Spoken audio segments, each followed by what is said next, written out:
Space, the final frontier. Well, okay, not really. All right, take two. Here in the Mitten State, welcome to Code 47, bringing you all things Star Trek, spanning the quadrants, the best thing since the neutral zone. Back again in real time and recorded time, in no time, out of time, whatever it is. This is episode 86 of the Code 47 podcast on the Secret Friends Podcasting Network, brought to you this week by the good folks at Manscaped, our very first sponsor. Get 20% off their products and free shipping with the code SFU at manscaped.com. I'm going to talk a little bit more about that later in the program, but oh my gosh, you guys, it's Monday. You know, it's weird because usually when our listeners wake up on the odd Monday, they have the show right away, but we're recording this in the evening. I'm going to push it right away because we had a little bit of activity, the three of us, going on this weekend. Guys, what were we up to? Comic-Con. Oh, I was going to say harassing the Mandalorian booth, but also Comic-Con. Well, that too. Yes. Well, that did provide the vehicle for that. Yes, what we're actually talking about here is Katie and Peter and I, and by the way, for new listeners of the program, I'm Charlie Carden, your Trek Lord of West Michigan. I'm joined as always by the fantastic Katie and the fantastic Peter. Hello. Say hello. Hey. Hey. And the three of us are part of the USS Grand Petoskey, which is the chapter of the Star Trek International Fan Club here in Grand Rapids, Michigan. We had our biggest event of the year, which is the Grand Rapids Comic-Con Fall Show.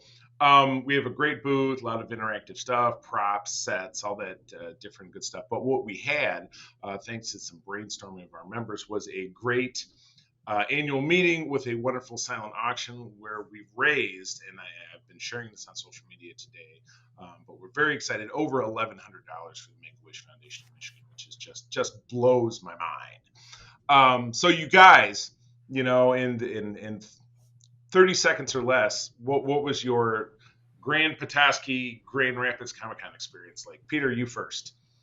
Well, I was only there for one day, but it was great. Just, you know, meeting a bunch of new Star Trek fans, showing off some of the computer stuff that I have found because I like, you know, playing with Starfleet LCARS interfaces. And so we had one of those at our booth. And so got to show a bunch of people that. And it was just great hanging out, doing random stuff. And then we got to take pictures for the podcast, which was hilarious. Oh my God, it's going to be so great. We use local photographer Dustin Valkema. We're going to be able to bring that work to you guys within the next several weeks. You'll be seeing him kind of as taking the lead as our promotional material, and I'm very excited. Katie, what are your thoughts on GRCon? This was my first time at the con as a Starfleet ensign. I have been as an artist, but it was kind of the same, but a very different experience. I have, you know, obviously experienced, you know, being in a booth, but I was really excited to just be able to share Star Trek with folks. Because the nice thing about being in a fan booth versus being in an artist booth is when you say hello to someone, they don't automatically assume that you're trying to sell them something. Even though we were. And we did a great job. Yeah, I mean, it's not as heavy because it's just like, hey, do you like Star Trek? Because if you do, this thing will like. If you don't like Star Trek, then please, by all means, don't feel forced to sign up and give us $5 because you will not take advantage of it. But yeah, overall, it's just really nice to reconnect with a really amazing community of folks. Like I'm wearing my little Star Trek bow in my hair that I got from Dapper on arrival. They are not our sponsor, but I will plug the hell out of them because I love all their stuff. And the owner is from there. Oh man, I have some of your bow ties. Premium stuff, folks. Very beautiful, geeky stuff, and a lot of really. It sounds like you might have the opportunity with this plug if they get a little bump in sales to maybe talk to them about something a little bit more formal. But we'll leave that for another time. But anyway, it was a great experience. We had our first annual meeting and, like I said, a silent auction, which helped us raise between that and then the donations back at the booth, that great amount for the Make-A-Wish Foundation of Michigan. So it was spectacular. Can't wait for the next show. They have a show in in the springtime down in Kalamazoo, which we'll also be at. So if you live in Michigan, you can come see us there. So anyway, enough of the plug. Now it's time to move on and talk about some Star Trekking. We have 2 episodes of Prodigy to talk about. Now, admittedly, like last time, I did stick in the long summary. Please don't read it, but it's there for reference. So who's going first? Peter, you want to go first? You talked first, so you're going first. You can take it. Okay. All right. Season 1, episode 12, Let Sleeping Borg Lie. So in the previous episode, or the episode before that, we found out that there's a weapon hidden aboard the Protostar. And so they're trying to figure out what it does, and they come across a hibernating Borg cube. Ooh. Whoops. And then our intrepid crew decides to board the sleeping Borg cube to see if the collective can analyze and adapt to said weapon so that they can disable it or get rid of it. Shenanigans ensue. They wake up the Borg, as you do. Eventually they get away, but there's some collective nonsense that goes on. Right. So, what did you think of the episode overall? I generally liked this one. There were some things with the Borg that I nitpicked a little bit, because that's just what I do.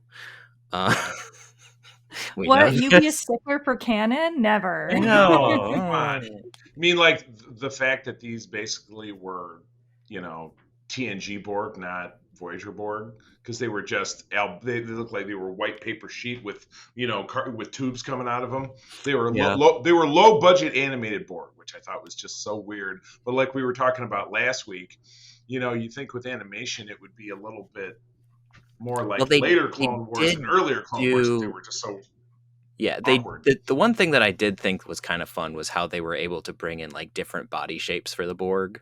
Like you had like this giant reptilian thing, and like there were other non-humanoids that were assimilated, which was kind of cool. Right.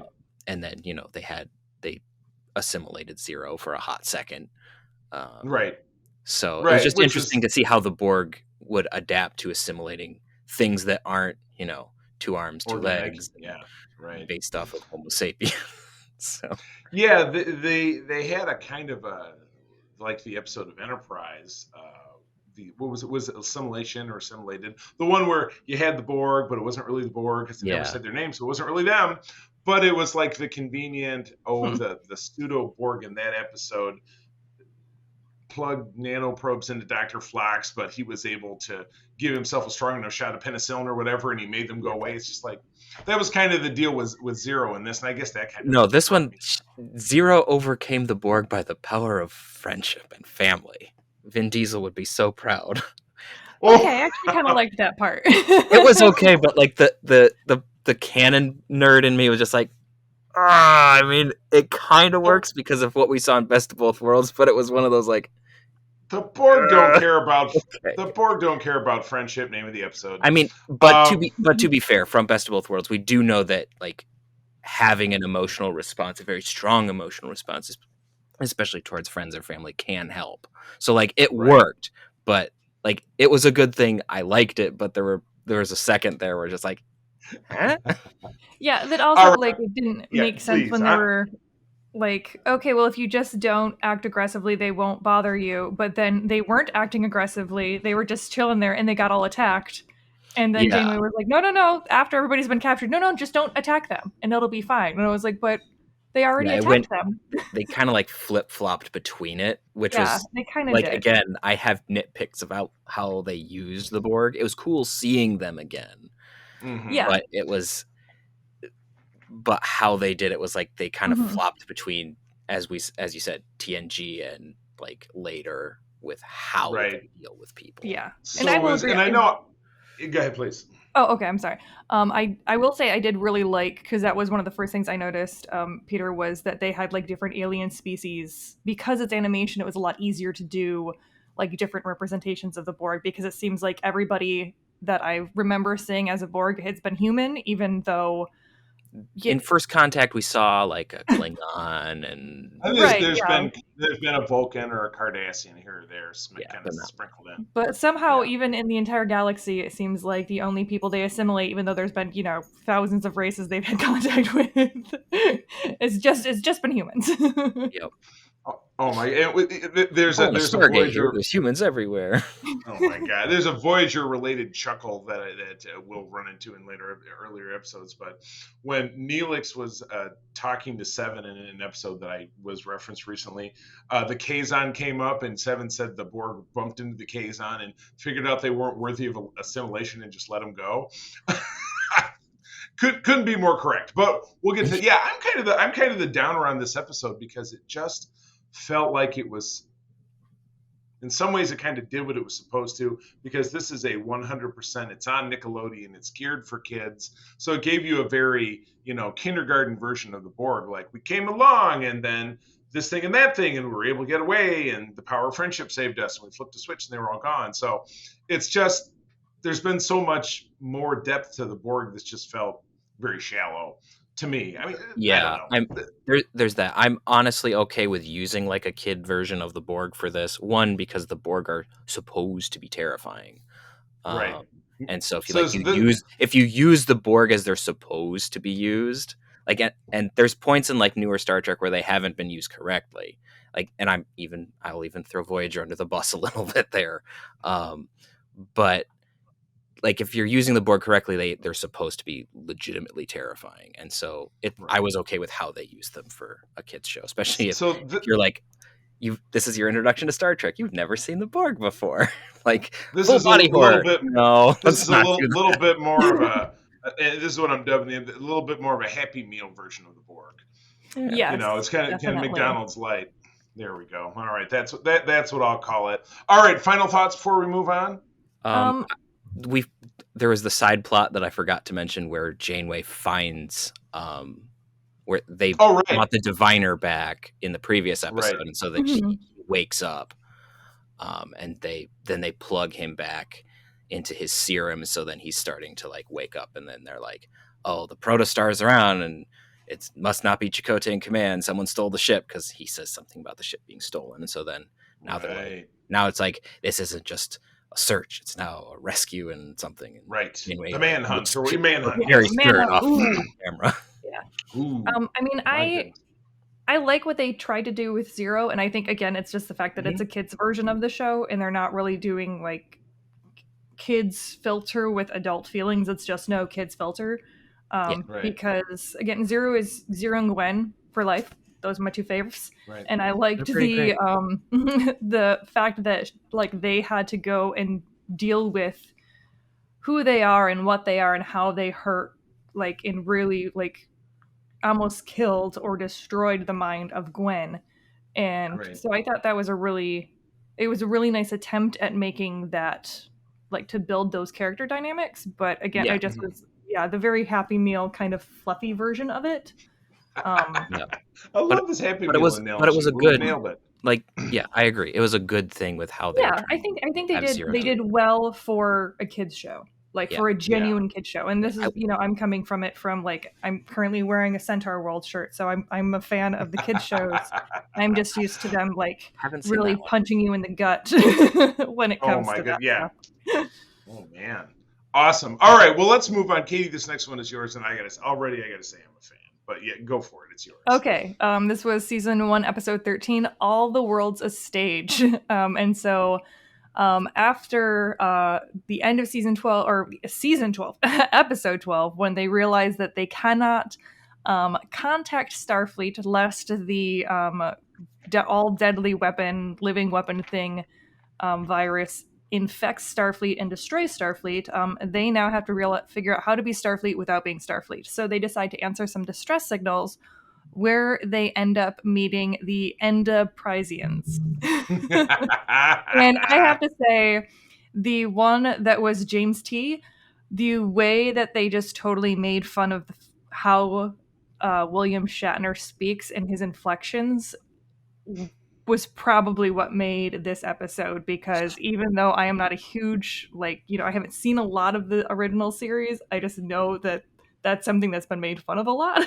Yeah, they definitely took his they took the impression of him and then amped it up to 11. Yes, Right, it exactly. was like an SNL skit level type of it was Jim Carrey's version of Kirk. That's what it was. Oh yeah, the Wrath of Farrakhan. If you're familiar with the old In Living Color TV show, Peter, very much. You and I, that was very good. Yeah, and I loved it. And Peter, you probably will have gotten an Easter egg that not necessarily would have made a lot of sense to Katie, but the crashed shuttlecraft and the guy who informed them or who told them all about the Enterprise and everything. It was the Galileo, which is the classic shuttlecraft, but the dude was Garavik, who was the son of Kirk's original captain. He was featured in the episode Obsession about the cloud or whatever. So it was Katie. In short, they took a very minor guest star for one episode, and then this was his fate. He got lost in shuttlecraft. Yeah, I had to go back and double check who he was because I know that name. I know he's exactly. I've seen him somewhere. I figured he was just a generic red shirt with as many red shirts that died in the original series. Right. Yeah, all of the shirts, the Enterprising were green. So I mean, is that because the planet was just perpetually green, or the goo field that was causing the sickness was green, and it was great. They were all terribly they were all stitched together, but they were all wearing commander's ranks and science badges, which I thought was kind of funny. Even though Garavik was wearing a red. Right, with no stripe, exactly. So, this is fun. I think this is probably this was Star Trek Does Galaxy Quest. Right. Yeah, this without a doubt my favorite of which is great of season 1.5 so far. I think they really nailed. God, I meant to rewatch both of these. April and I have been watching The Walking Dead, and we're in the final season, and the final episode is on in 2 weeks. So we're racing through the last ones. So I neglected my Star Trekly duties. So I guess you can take me out 30 lashes with a phaser on this one. But I thought this one. Yeah, Ferengi Whip. I thought this was a lot of fun. It was good. They got their mission done, and and it doesn't say in this, but we get a little bit more of the Admiral Janeway story on the Prometheus, or did we just see that? The Dauntless is her ship, and then Dauntless, and the Protostar. Gotcha. So they do a little. And bit more. they're really teeing it up in the next episode, because I saw and posted a news article today. Will be the next episode is when they meet Okana, and then Janeway catches up with them, and it's the clip. And Xindi, apparently. And the Xindi, which, Katie, that's from Enterprise, so never mind. it's not your cup of tea. But yeah, this was fun. Any final thoughts or other thoughts about this episode? I thoroughly enjoyed this episode, but we all know that I'm a sucker for TOS. Right. I have a new character that I want to throw at the airlock, which is Jankum. Jankum has taken my position of wanting to throw him out the airlock. Dal is getting better. In this episode, it did actually have some kind of vibes of Dal dealing with the fact that he's not going to be able to be Starfleet, and that was kind of his main goal, and what it means to be to call yourself Starfleet. Kind of, I guess, self-diagnose yourself as Starfleet versus getting the official paperwork. Yeah. Right. Yeah, but Jankum hasn't really had any character development yet. No, he's kind of a he's just a coward, but also really prideful and just. Really Tellarites tend to be fairly belligerent and prideful, so that's on brand, but it doesn't help too much. But it was also really off brand that he didn't even know that he was a Tellarite until that was a little space station.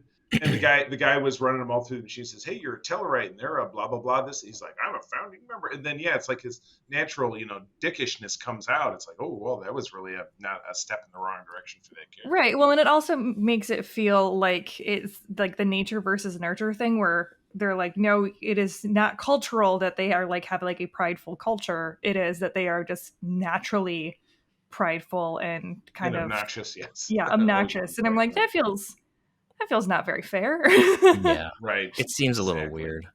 Yeah. No doubt. I also did how Dal had to deal with getting sick himself, and then having to rely on everybody else, and Zero had I don't know how to do any of this.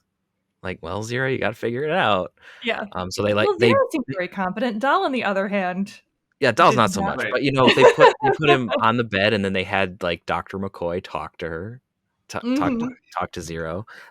It was it was just great because it's like you had these characters who weren't the original Star Trek bridge crew, but they definitely were emulating them.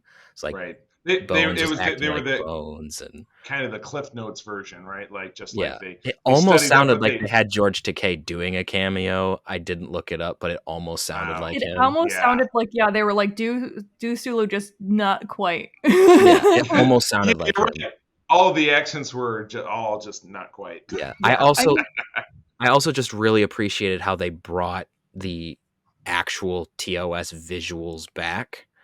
I know that I'm going to get kicked for that by some people, but I really, really liked how it was the classic TOS Class F shuttle. It was the classic phaser, the classic communicator. The sound effects weren't quite right, but like the classic bridge console, which was another thing that I also thought was great, was how these characters had been like taught by Garavik how to use certain things with 23rd century technology. And so then Dal needs a crew. So they go up, and then Janeway reconfigures the bridge to be with 23rd century consoles. And then these Enterpriseans can actually fly this 24th century ship using 23rd century interfaces, which I thought was fantastic. Because it's all compatible. It's just hilarious. Yeah. I both loved and hated that, because I was like, okay, so they got lost in translation in over 100 years. They can't remember Live Long and Prosper or James T. Kirk, but they can remember how to specifically navigate air thrusters.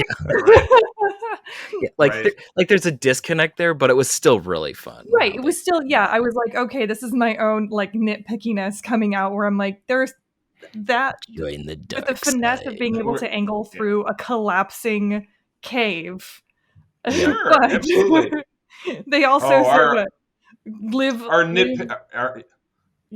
God, I can't remember now. What would they say? Oh God, they did the live two logs and proper. In the center. Yeah, live logs and proper. Yes. Live logs and proper.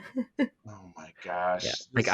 I just thought it was a stitch because I'm just getting Galaxy Quest vibes, which is hilarious. Oh yes, absolutely. But they're so much less competent than the Thermians because they don't have technology.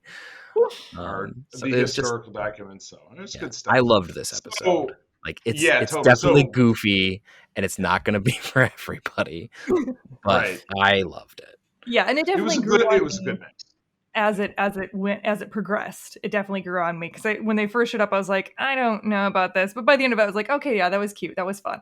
Yeah, at first you're just like, okay, this is just like fan service, and we're just doing something dumb, but then it got better, and Gwen had something, and Doll had something, and Zero had something. Rock and Murph were just kind of like doing something off on the side. No, Murph's in a cocoon. Yes, but he didn't do much until that. But yeah, he was very, very sick for the last 2 episodes, and this one now he is in a little cocoon. So I'm very excited to see what he turns out to be. Yeah, right, and we know it's gonna happen in the next episode, because that's what was teased in the Star Trek Day clip.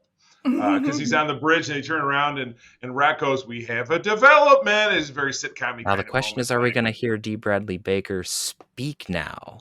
Oh, I don't know. That's who's voicing him.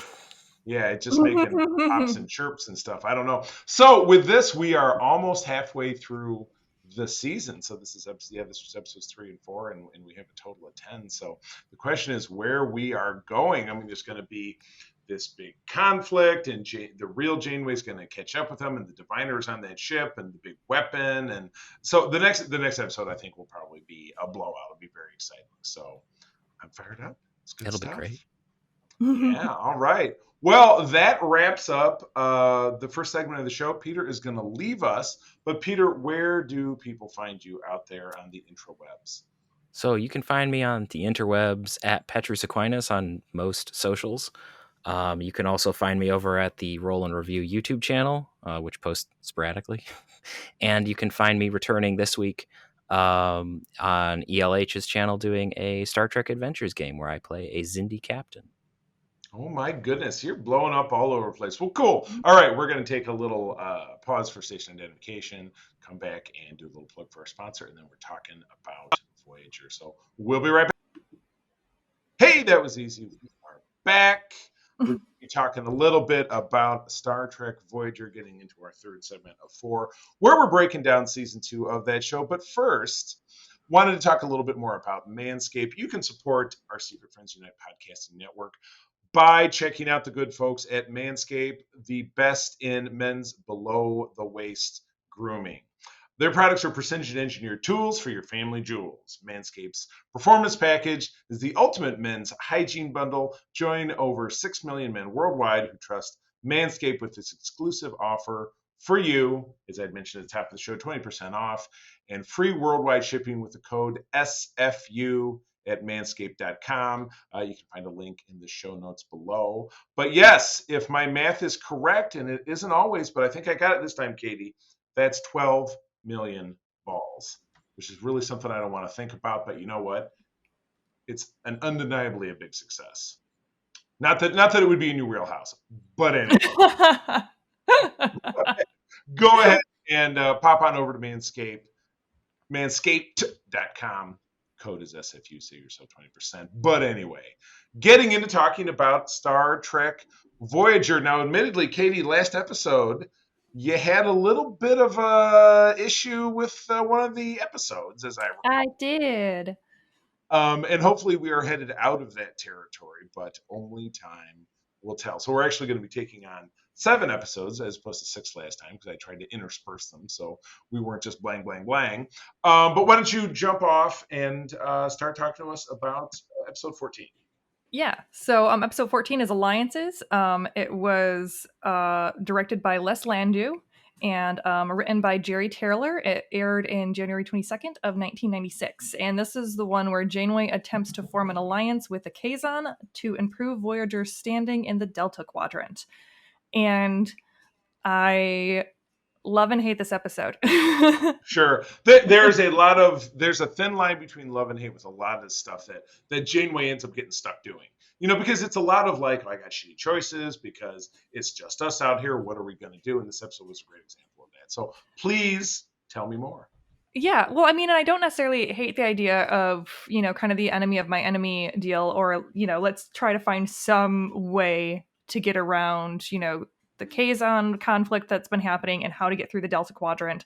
And I really, really love the speech or like the kind of conversation that her and Tuvok have when Tuvok's talking about Spock and how he was able to bring like the Klingons and the Federation together for the Alliance, and how even if, we create a temporary peace while we're here, it might lead to a longer lasting peace if they know what that could be like. So I was like, that's really cool. Then they introduced the Trabe, and they're like, and that actor too had 2 roles in a row in Star Trek where he was just a total dickbag. Because his first, like I mentioned this once before, in a early season 6 episode of TNG, he was this guy who was an ambassador that had with this little rock had the ability to make somebody his vessel for his bad thoughts and like all his stress, and he stuck it to Troy and it turned her into an old lady and was going to kill her. Have you ever seen that one? I think I know I have. I don't remember it exactly, but so it's just like, what a dick. And then he ends up being in this episode and it's not an improvement. No, absolutely not. Well, and especially because he's talking about how basically they gentrified and redlined the Kazon. I mean, it is very, very indicative of, basically from the 50s to the current, as far as how the Black population in America was treated, and how they were assumed to be, as far as being violent, degenerates, animalistic. And then he's like, but that was 30 years ago. And I was like, this is where that Star Trek math is really, really bad, because he's like talking about how he remembers it and he was 8 and he had to flee because he's like, well, I didn't know they were being treated badly and being kept basically in slums and cages. That's not my fault. And then we had to flee because we treated them horribly, and now they're pissed. And they're like, but that was 30 years ago.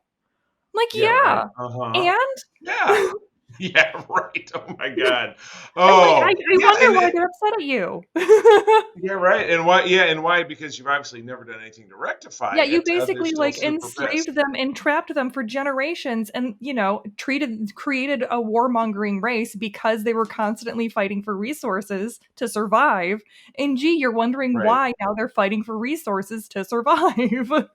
Yeah, right. Not even a simple "my bad." you Right. know. And in the end of this, it's very typical.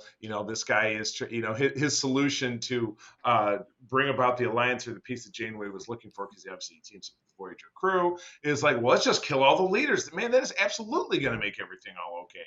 So Janeway comes right back to, yeah, pretty much this was a shitty idea, and they managed to just get away, kind of with their skin intact. But another message about Starfleet principles, obviously delivered in a kind of convenient fashion. Yeah, I was and nobody really died.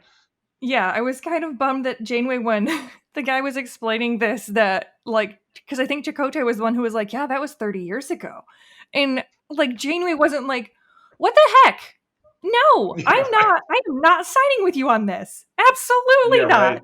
Like, what? Right. No, you're not going to be involved in these discussions. Absolutely not. You need to figure this shit out on your own. Like, where is the prime directive in this instance? Exactly. I mean, one could argue that maybe she felt so desperate. They had lost people. The ship was in bad shape. It's like, this is our last chance. But still, in the end of it, I mean, that was one of the chief complaints of, for example, Ron Moore, who was a writer over on DS9, who went on to create your mentioned Battlestar Galactica, which is one of my favorites, is that ship in that show just continued to get more grungy and torn up because they were never able to fix it. So every time it would get dinged up, it would just continue to look crappier and crappier. Now, ostensibly, Voyager, if they have power for the replicators, they can build new things and whatever. But, the ship always looked like it just rolled off every week it looked clean. There was never any, right. crap I'm like, in okay, if everybody's on replicator rations, Right. like Kim had to do like 2 weeks worth of replicator rations to make a freaking clarinet or whatever. Right, exactly. But Right. Well, I mean, and maybe in so much that the replicators were rationed because the main part of it had to go to making new parts. Yeah, Whatever, maybe. I don't know. I mean, that makes the most sense. So anyway, I thought it was an all right episode, but it did deliver the. I wish that they would have had. Janeway was right in the Yeah, I wish that they would have taken more time to explore, like, continue with this narrative with the Kazon and actually looked at how this impacted them and what this backstory was. And it's kind of like what you and I were talking about at our panel during Comic-Con, where there's a lot of meat and potatoes that's kind of left, in the crock pot, so to speak, because we're just with this one ship in this one moment in time. So we don't get to stay and watch what happens elsewhere. Right. Which is obviously the advantage of the other terrestrial Star Trek shows, where they're in a federation that, maybe they can come back, or, it's something with the Klingons and you can continue to explore and then they'll come back and stuff. So but with the Kazon, deemed unworthy by the Borg, as I mentioned in the first segment, people were pretty glad to leave them and their disgusting hairstyle behind. So, oh well.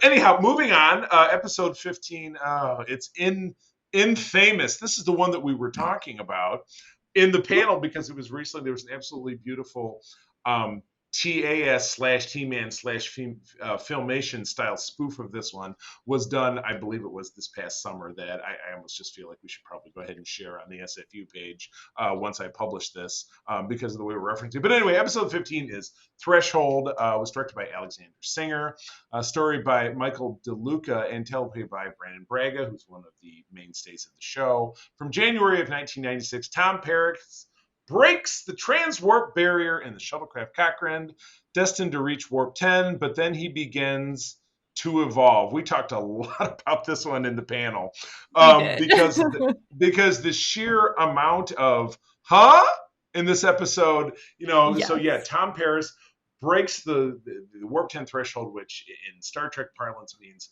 you achieve infinite velocity. You're in every place at the same time, which means Voyager could be home in a second if they could perfect it. However, it conveniently or inconveniently, depending on how you look at it, forces him into a stage of evolution of becoming a lizard, which is something that we evolved from, which then leads us to the conclusion that evolution is a big circle. Yeah, so they looked like lizard, giant man, lizard. Yeah, they look like giant newts, pretty much. So I was trying to figure that out. So he goes to this transformation. They figure out, a convenient technobabble. Well, we got to plug him into a chamber that we plug into the warp core that we can control to do warp particles, and that just gives him a chance to escape, which he does. But he kidnaps Janeway, and he jumps in the shuttle, and he's a lizard man, but he still can figure out how to fly the shuttle. So obviously, he's out, even though he can't speak because he spits his own tongue out at one point, which was kind of gnarly, without a doubt. This was definitely kind of a body horror type episode. Absolutely. So he flies off with Janeway, and then there's this big break where it takes a few days. Voyager catches up with them. Chakotay and Tuvok and an away team beam down, find them. They zap them, but after, so that they don't get away. But when they do, 3 lizard babies pop out of their nest and swim away. So deadbeat dad and or deadbeat mom, Janeway Paris, now have babies out there left behind in the Delta Quadrant to fend for them. Do you think they even lived? I mean, did they need their parents to live? So many unanswered questions. But uncared for lizard babies, those child support payments will be through the roof. CPS is going to be all over their ass. I guess, yes, exactly. Starfleet CPS or whatever they have in the Delta Quadrant. But anyway, this was very beautifully spoofed, like I said, not that long ago, with an adaptation that just kind of plugged in the Star Trek the Animated Series / He-Man and the Masters of the Universe, which was more a thing when I was growing up, from the studio Filmation. And the thing that's the most memorable, and I love that one because we did the same panel that you, April, and I did at the show this weekend. We did with Lori, who's another member of our club, back in the summertime at a different show, and it had just aired. And just the part of Chakotay when they find the lizard and he just brings his hand up to his mouth. It's just evocative of the meme with the Barbie that goes. I just absolutely love it. But yeah, what a weird, very Star Trek-y kind of episode. So obviously they figure out transwarp's not going to work, and so they just kind of have to abandon technology, even though the Borg make it work. So whatever right, that's what I was trying to figure out. I'm like, the Borg can do like faster than warp travel. So how do they do anything? They just have a different flippity flobber on the flappity do. I have no idea. It's some weird bullshit, but I gotta say, I loved the scientific explanation as to how this worked because his DNA was evolving. So the doctor was able to find his original DNA. So they destroyed the mutated, evolved DNA, and then his original DNA just took over and he de-evolved. I'm like, I have a basic high school biology from a very rural school, and I understand that is not how DNA works. You can't make DNA do a flip-flop for you? No. I'm like, you can't just destroy DNA and then be like, don't worry, it'll clone itself back to normal. It's spinning this way, now it's going to spin this way. And it'll be fine. It's like when Superman flew around the Earth to make it go backwards. Right, exactly. It was this was very much Superman flies backwards. We evolved backwards. And don't even get me started on the I remember watching this the first time and just being like, why are they amphibians? Why did they turn into giant newts? This makes zero sense. Oh my God. Yeah, no doubt about it. So anyway, on to an episode that has a little bit more meat on the bones. You go right ahead with episode 16, please. Episode 16 is Meld. That was directed by Cliff Bull and a story by Mike Sussman and teleplay by Michael Pillar. And that one aired February 5th of 96. And this is crewman Lon Suter, murders an engineering crewman for no apparent reason. Tuvok mind melds with him to ascertain his motive, but it causes him to become aggressive. So I really like the it was a hot mess. But I love I love Tudor's race. What is his species? He's a Betazoid, the same as Deanna. Betazoid. I just kept thinking Bajoran. I'm like, it's not a Bajoran. Right, but he is, and I think they did. They gave him very dark brown contacts because I think that's a thing with the species. Yeah, the Betazoids have like Marina Sirtis have real black eyes. Yeah, and he is a full. They make it sound like he's a full Betazoid, which means he's a telepath.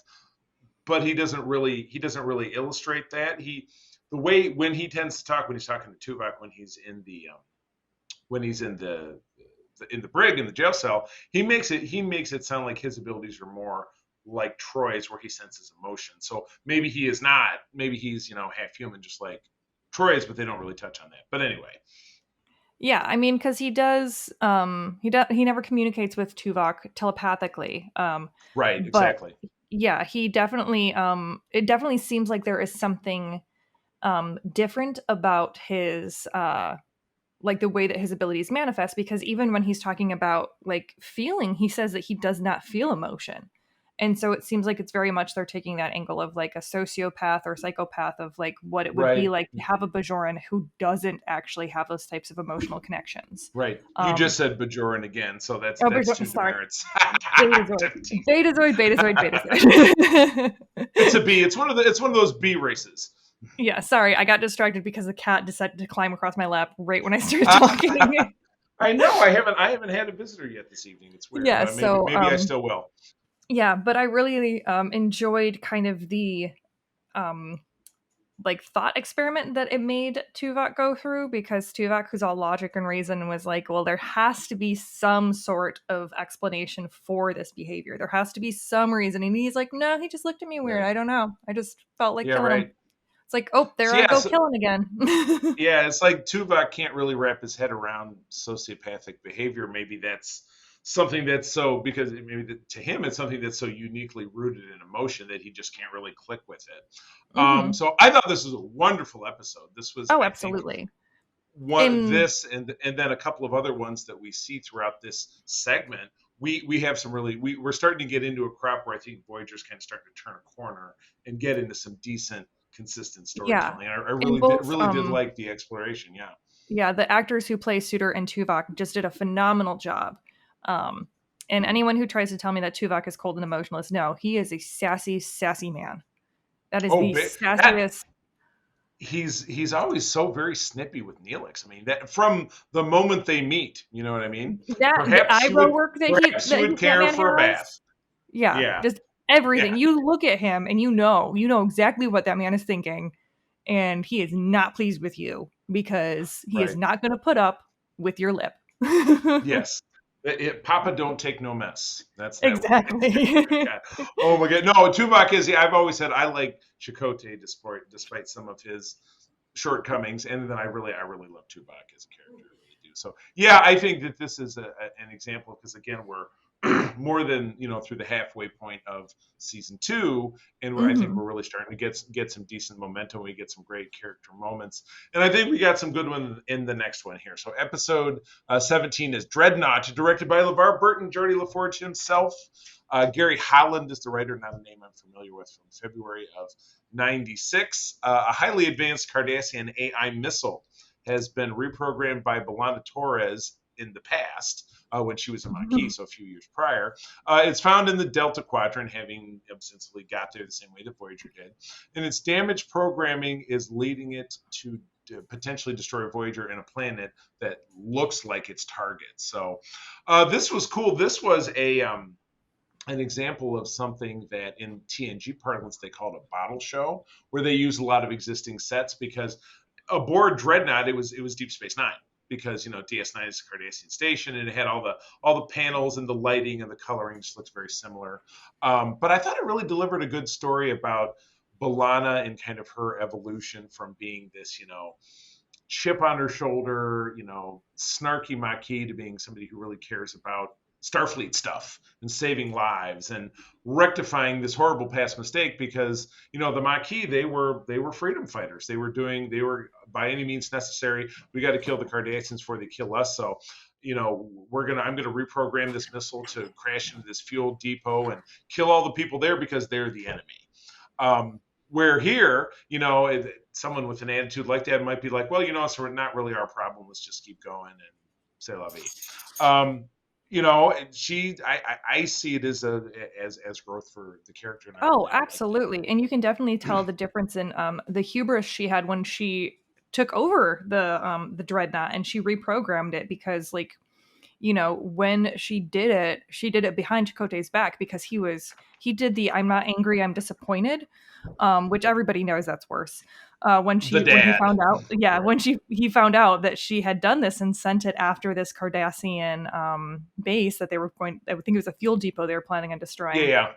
And she was like, no, I programmed it so that it's like AI is evolving, it's adaptable. Like it is, I thought of everything. And so nothing can possibly go wrong. And now after and then, conveniently, that's when the narrator props in and goes, but actually something did go very wrong.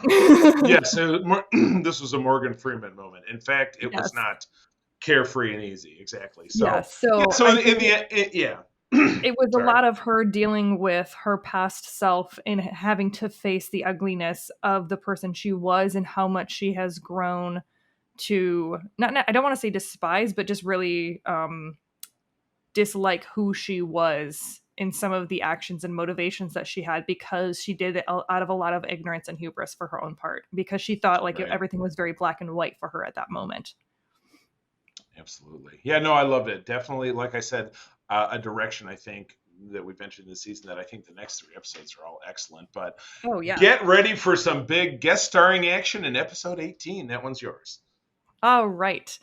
We have Death Wish, which was directed by James L. Conway, and the story was by Sean Pillar, and the teleplay was by Michael Pillar. Are they related? I don't know, but there's a 50% chance they are. I have to look it up later. All right. Well, this one aired February 19th of 96. And the crew encounter a member of the Q Continuum who seeks to end his mortal life. And I loved it because when I was watching it, I used subtitles, and so they were referring to him as Q2. Which is weird because when we actually met a second Q, it was played by actor Corbin Burnson in an episode of TNG, and they called him Q2. So I guess Q2 is an interchange. And then when they bring on actress Susie Plaxton in a later episode, she also played Worf's baby mama, who is the mother to his son. She was Lady Q, and I think we'll find her. That's in season 3. We'll find her in episodes of that. So, but man, I love the other Q. He is just so just fun, and there's just a gentle wholesomeness to him and an inquisitiveness to him that really gives you a different look at the continuum, and you realize that not all Qs are alike. I mean, and obviously Q shows up, which always love having Q around. I really wish that they didn't do the weird hitting on Janeway subline. They leaned in pretty hard. Yeah, they were all cashing all their chips on that one. Yeah, so that part I would say no, and I am kind of like, I understand why they did it, because this, as the story goes, this is kind of the data hearing trial version of Voyager, where this Q wants to become mortal because he's been alive for millennia and millennia, and he's like, I want to be mortal so I can commit suicide because I have lived everything, I've done everything. There's literally nothing left for me to explore. And rather than allowing him to do this, because the Q Continuum is not entirely sure how that will impact their own culture and life, they stick him in a tiny little chamber in a comet, which, kind of fate worse than death at that point. He's been trapped in there for 300 years. Janeway accidentally, the crew accidentally release him, and he immediately tries to kill himself again. But then he accidentally gets rid of all the men on the ship because he's a little rusty. The ship of the Valkyries, I think, is what RQ says. John Delancey. Yes. Yeah. Of course, because he immediately comes in and makes a comment about how a woman can't be a captain, and then says something about the ship of the Valkyries. I was like, my God. But it does, there is an absolutely amazing speech that the second Q gives about, his free will and his ability, when does the state get to decide over someone's individual determination. And it's a really, really great just philosophical discussion, and I really, really enjoyed it for that reason. And ultimately he kind of changes Q's mind, because he is made mortal. Janeway does decide in his favor, despite Q telling her, if you decide in a way that the Continuum thinks is favorable, we will get you back to Earth. No, quite exactly. With a literal snap of my finger. Exactly. I think and she doesn't go for it. You wouldn't just do that anyway. Exactly. It wouldn't be, And I know in a later episode, he's like, well, thanks for helping me out. Here's the thing. Oh, this will cut 3 years off of our journey home. I mean, maybe he's following some Q prime directive or whatever it is, but who knows? I don't know. great performance in this. John Delancey had some weird lip balm on in this whole episode, which if you watch, it's just like his makeup was a little too weird and bizarre. Maybe it was lighting. I don't know. Yeah, like his lips were really, really dark. Yeah, A lot of like he exactly. had like And almost like a purple like lip liner on, which was very it must strange. have. It was too cold on Voyager. They weren't paying their heating, but it was for conserving power. They Apparently. turned the heat down.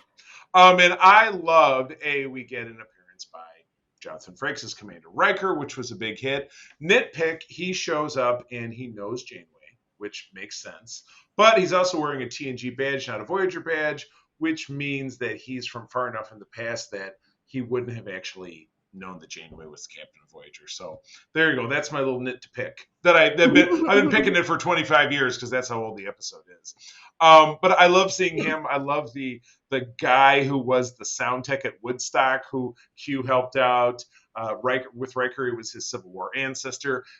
He also jostled the tree that made the apple fall on Newton's head. So Yeah. I love that courtroom scene. That was a little bit of levity in what was obviously some very heady sociological issues, which is something Star Trek is really great at. So again, 2 powerful episodes in a row, and then we're getting into the last 2 episodes we're going to talk about tonight. Episode 19 is Life Signs. This was directed by Cliff Bole, veteran of the series. Ken Biller was the writer, again, one of the mainstays, from February of 96. The Doctor helps a phage-ridden Vidian woman whose phage fortunately doesn't make her look too gross, because that really wouldn't work out. Really wouldn't work out, would it? But this is her name is Dinara Pelp. Just plucked that out of thin air. Things I remember. They find her. She's suffering. The Doctor is able to, thanks to great Starfleet medicine, put her brain patterns into the computer, and so it can make a hologram of her. And then he falls in love with her, of course. But at this point, Doc didn't have the mobile emitter, and he certainly doesn't have 2, so they're stuck in sickbay in the holodeck. But they start to fall in love, and boy, his early adventures in falling in love, like, Dinara, I'm attracted to you, and wanted to know if you felt the same way. Yes, just the most awkward. Watching Kessa's face while that train wreck happened was because she was like, Doctor, no, please do not tell me that you're going to be doing this while basically like doing open brain surgery. Yeah, right. On this woman who's literally literally standing right next to you. Right.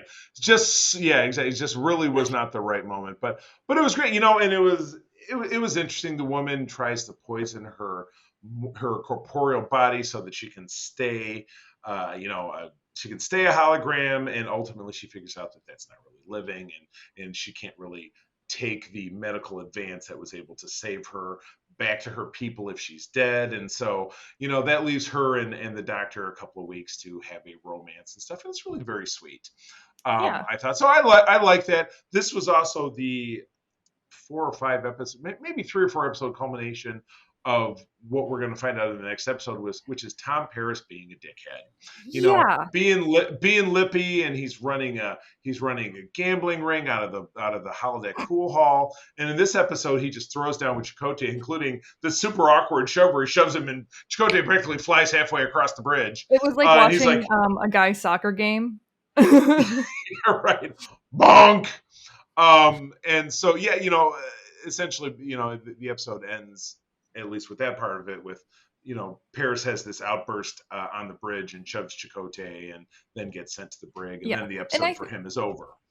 I think that there were some really interesting moments where, like, because part of the cure that is it Dinara? Dinara, yeah. Yeah, Dinara gets is the fact that she has to basically get brain cells from B'Elanna because of the previous torture that B'Elanna received. Yeah, that's right. Back in season 1, right? In season 1. And the Doctor, being the Doctor, comes in and is like, well, no, you're going to give this to her because she needs it. And B'Elanna is, saying, no, the hell I am not.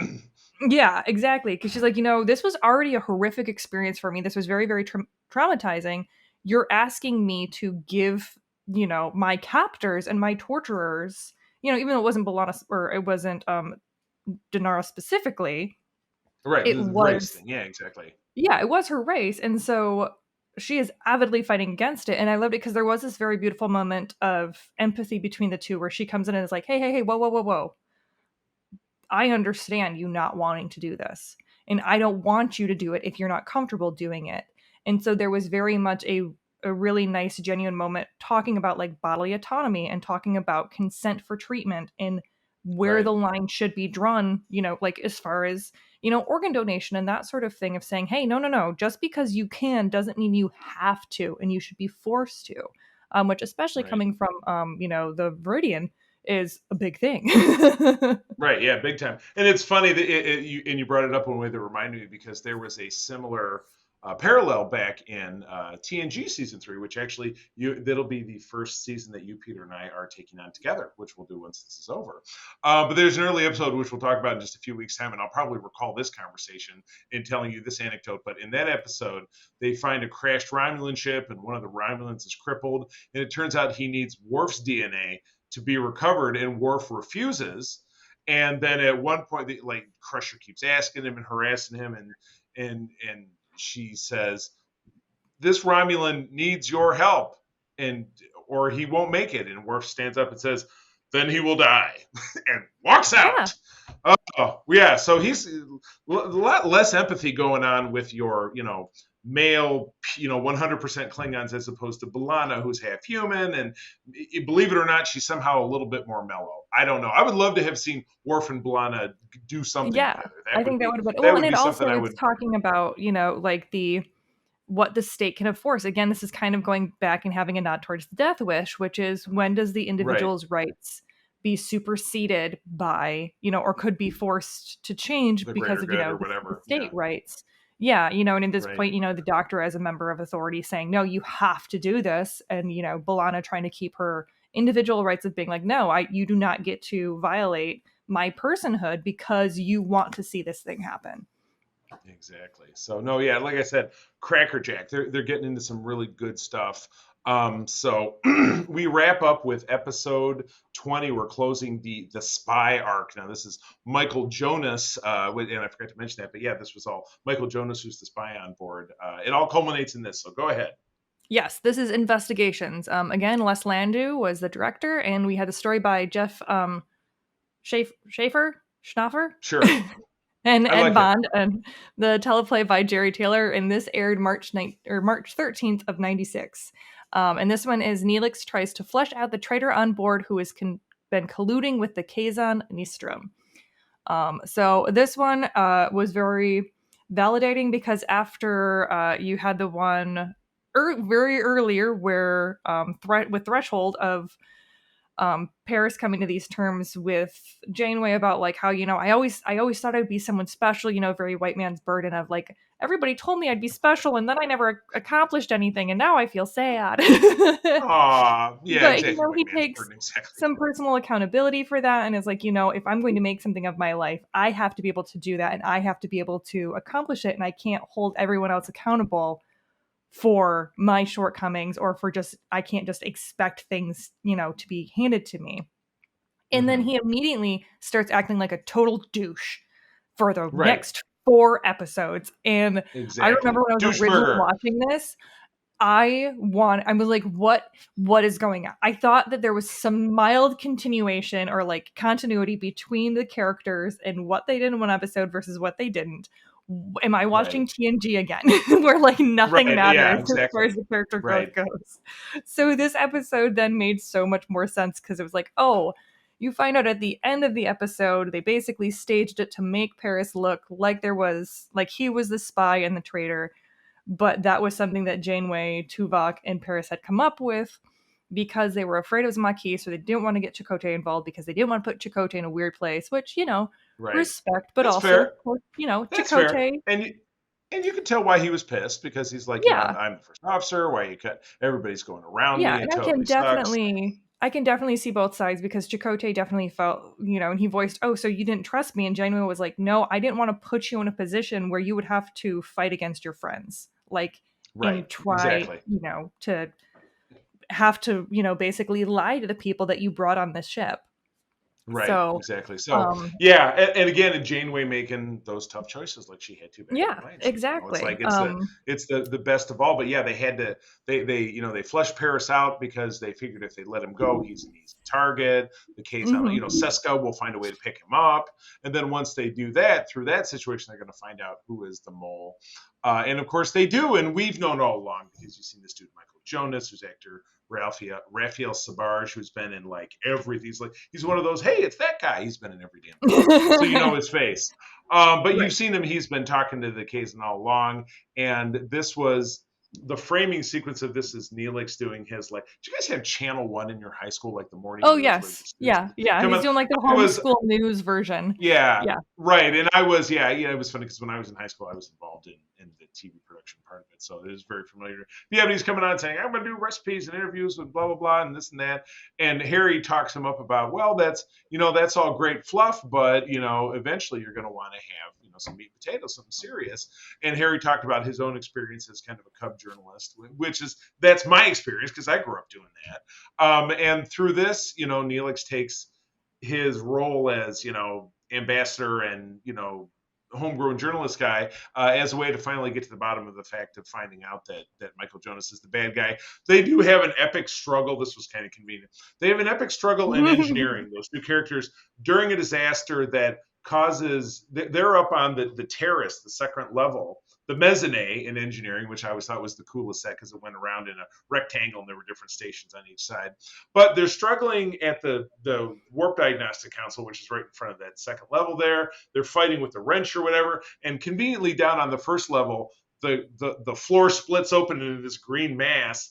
And in their fight, Neelix chucks Michael Jonas directly into the green stuff and he's vaporized. So that was easy, no trial. No, you don't have to put him in a room with Lon Suter. Yeah, Jonas had made the warp core was failing. Like there was a warp core failure, and so like warp core breached, all that weird stuff. But you always hear about how bad a warp core breach is and how bad all of the stuff is going to be, and then like it starts happening. You're like, so you guys were just able to just calm that right down, huh? Right, not a big deal. When's that happen? Where exactly is that point of no return for this thing? It is. It's the button all the way over on the left. It's the blue one. I mean, I will say, as a redeeming an episode of this was for Paris's character, I think this also really helped Neelix come across a little bit better. Right, because I have started to like Neelix again as long as he is not with Kes. Because again, we've talked about this. He's a horrible, horrible boyfriend. But for some reason... Most domineering, terrible, Yeah, it is just in that one instance that he's just a total horrible person. And then other than that, he's super compassionate and, it shows that he's intelligent, he's capable, he's able to understand engineering schematics and like coding and log entries and recognize things in these log entries and in this data that other people have passed by. And even after getting gaslit by Tuvok, he's still like, no, I think there's something here. Exactly. So I thought this was great. So like I said, we're capping what I thought were 7 great episodes in this kind of quarter mark here. So all right, real quick, let's have a favorite and a least favorite out of this group. I think my least favorite would be Alliances. Yeah. Okay. Fair. And then I think my favorite would be Death Wish, despite the weird, creepy come-ons. Yes, exactly. Fair. I thought Threshold was just ridiculous because of the weird lizard newts, and I thought fair.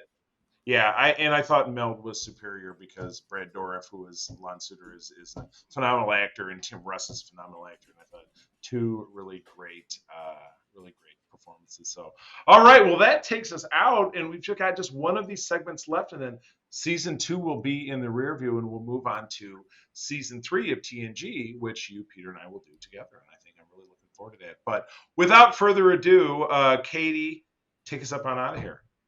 Yeah, for more information about Starfleet International, please visit Grand Petoskey on Facebook and Twitter. Yes, indeed. And Katie, where do people find you out there on the intrawebs? You can find me on Instagram at Quintessential Geek, and then you can also find me on Twitter at QTGeek. That's Q_T Geek. And then I have also been experimenting with Counter Social, and you can find me there at K Quinn. My goodness, you'll have to. I know that you're looking to educate Extra and Mark and myself. I mean, I wasn't very active on Twitter, so but Counter Social seems to be a little bit less toxic. So I've been trying that one out. Oh, good. Yeah, I am, and as for myself, I'm less on Facebook these days, so I'm not really going to highlight that. I am still over on Twitter at the C3, kind of off of Instagram as well. But you can find me there. April and I, my wife April and I, also run the USS Grand Petoskey, which we've talked about a lot on this episode. You can find us on a website of that name and across socials there. If you live in Michigan, if you're a Star Trek fan, we're popping up chapters all over the place. We're opening a chapter in Lansing, Michigan. That's underway. We met a lot of people this weekend from a lot of places that might have interest in your town too. So if you are a Michigander and you love Star Trek, please get in touch with us. So yes, and Charlie just got a recent promotion to regional fleet captain. Yes, regional. I am the regional coordinator. I'm responsible for 9 chapters in Michigan and Eastern Canada. Thanks for bringing it up. Oh, you're welcome. Oh, but if I have a chance to embarrass you and call attention to you, I'm going to definitely do that, Charlie. You should know this by now. I know, and I love you back. Thank you so much. This is how I show affection, by antagonizing you. Oh, I love it. It's like a big brother, little sister thing. So that's all right. Exactly. Well, cool. All right. Well, folks, that is all. So I'm going to, as always, thank you for joining us. I'm going to tell you that sharing is caring, and to keep on trekking. And wherever you go boldly. This podcast is part of the Secret Friends Unite podcasting network. Visit secretfriendsunite.com for more great shows, articles, news, reviews, and more. Secret Friends Unite podcasts are available on Apple, Google, Spotify, and other podcast services around the world. If you'd like to be part of the conversation, you can join us on Facebook or our new Discord server, or follow @SecretFriendsU on Twitter. Please subscribe to Secret Friends Unite on YouTube and visit our merch store at tpublic.com. Just search Secret Friends Unite. Thanks for listening.